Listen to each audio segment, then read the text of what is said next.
20% chance of showers.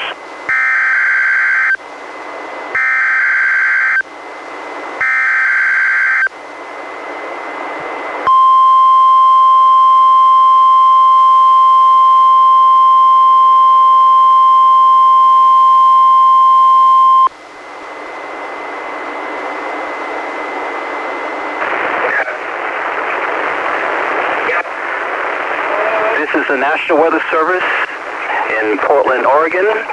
The preceding was a test of NOAA Weather Radio's warning alarm. Tests of these receivers are normally conducted every Wednesday between 11 a.m. and noon.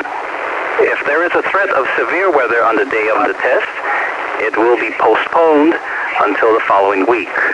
This concludes this test. We now return to our regular programming.